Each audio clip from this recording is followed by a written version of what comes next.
O grande problema são as religiões cristãs.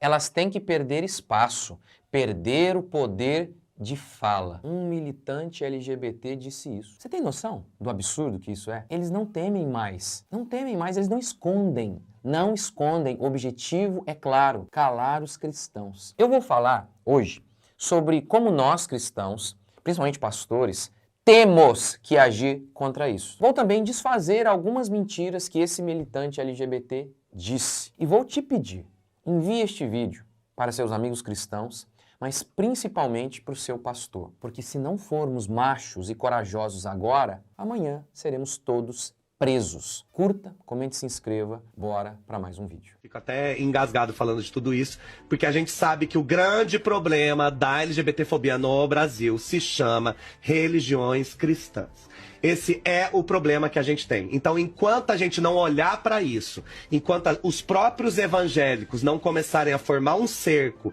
para que essas pessoas percam espaço, para que essas pessoas percam o poder da fala mesmo, de tipo, você não pode fazer esse tipo de coisa. Enquanto a lei anti-LGBTfobia não for colocada em prática, porque a lei é muito clara dizendo que a liberdade religiosa não pode ser desculpa para crimes de LGBTfobia, enquanto isso não acontecer, a gente vai continuar tendo aí quase um LGBT morto por dia por ser LGBT. A gente não vai resolver esse problema.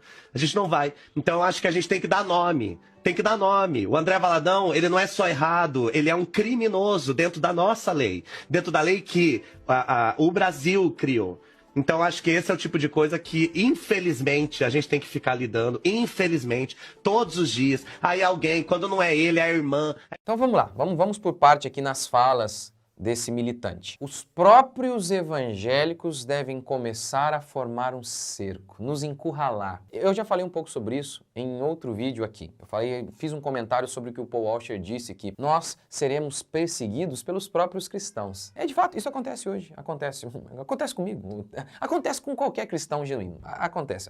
Então isso aqui, ó, os próprios evangélicos devem calar a gente. Nós somos os cristãos radicais, cristãos xiitas. Isso é uma nova estratégia. E essa estratégia, como ela costuma ser eficaz? Sabe? Usar a religião para destruir a religião. Os pais da revolução sexual, que foi desencadeada principalmente no século passado, na década de 60, aqueles caras, os caras que bolaram aquela desgraça, que pariram aquela desgraça, isso aí remonta ao iluminismo, que é um movimento essencialmente ateísta. É isso que declara o autor de Libido Dominante. A física newtoniana, a base última do pensamento iluminista, tinha implicações sexuais. Se o homem era simplesmente uma máquina feita de matéria em movimento, movida à eletricidade, então o casamento como uma união sagrada entre marido e mulher fazia tão pouco sentido na Inglaterra quanto na França. A estratégia é antiga. Deus não existe. Como declara o salmista? O salmista fala isso.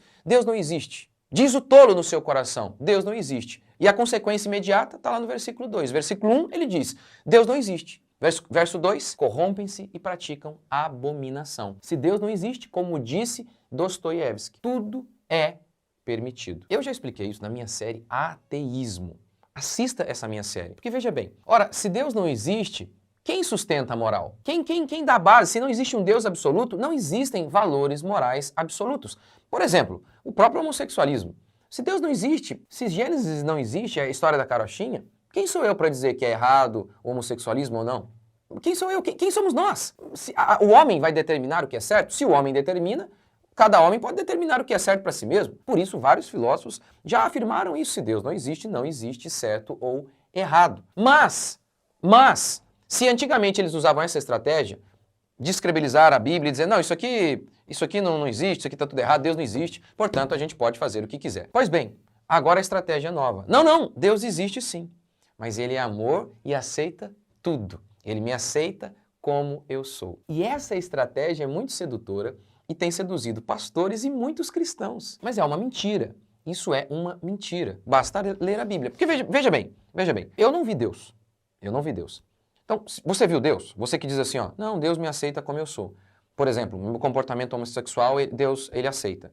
Deus falou com você? Ele desceu aqui e falou com você? Eu nunca vi Deus. A minha única percepção que eu tenho sobre Deus é baseada na Bíblia. É baseada em homens que dizem que ouviram Deus. Homens que dizem que Deus se revelou a eles. Essa é a minha concepção, que está baseada aqui, na Bíblia. E o interessante é que muitas pessoas que dizem que o Deus delas, ele aceita qualquer coisa, eles dizem que tiraram essa concepção da Bíblia, mas isso não é possível, porque o Antigo Testamento reprova o homossexualismo e Jesus, no Novo Testamento, ele confirma o Antigo Testamento.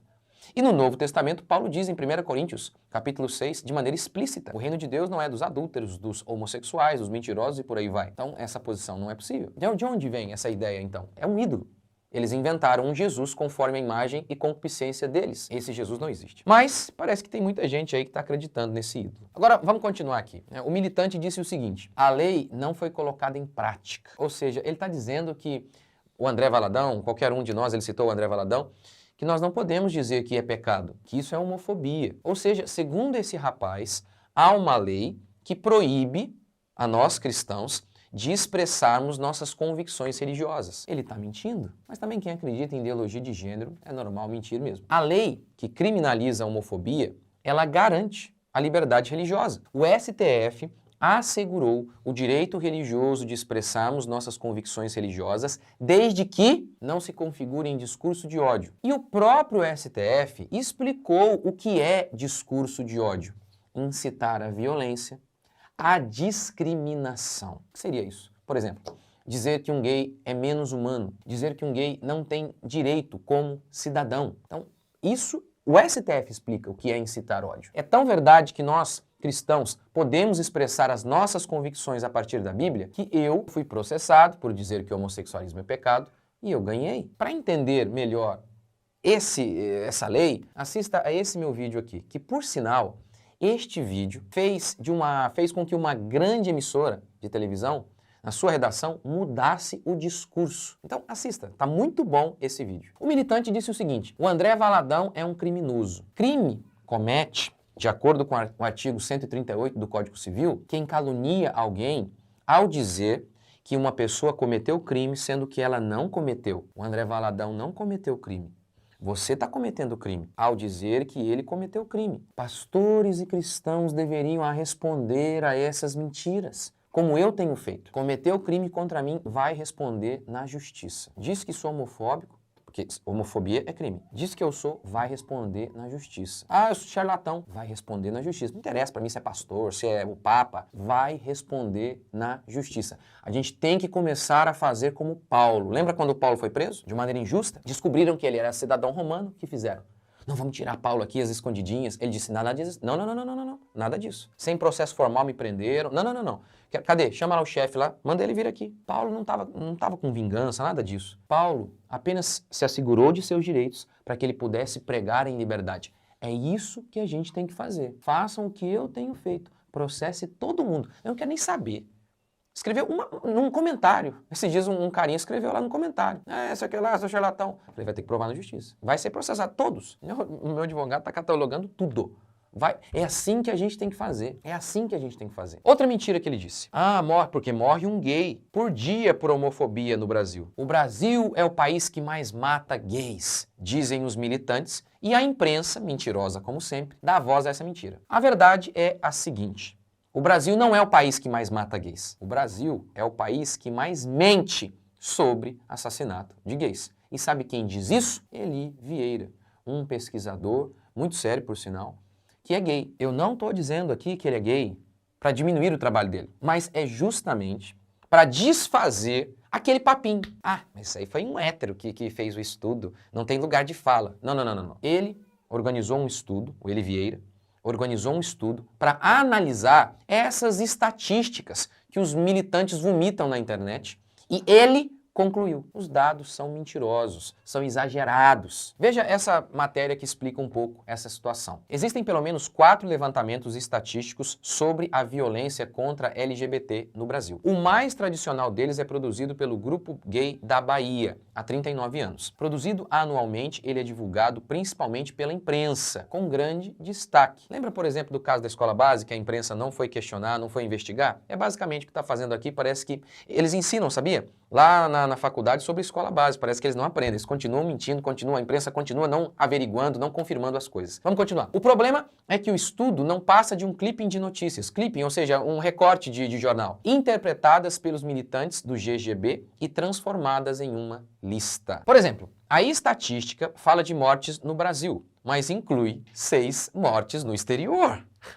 Erraram ou mentiram de propósito? Eli Vieira também diz que há casos duplicados, eles duplicam os casos. E a matéria continua assim: apenas 9% do total pode ser considerado confiável, ou seja, de 347 casos citados em um estudo específico, apenas 31 casos indiscutivelmente relacionados à violência contra homossexuais e travestis. De 347, somente 31. Que de fato eles falam, aqui foi realmente homofobia. De 347, só 31. Nem 10% do que eles alegam. Ah, sabe uma coisa muito interessante? Nem 10% dos homicídios no Brasil são solucionados. Mas eles sabem de tudo sobre os gays. De onde tiram essas estatísticas? De onde? Gente, é como eu sempre digo. Esses militantes, a esquerda, ela nasce com a mentira, se desenvolve com o erro e morre com a verdade. O recado para os crentes, para os pastores é este: continuem usando essa estratégia covarde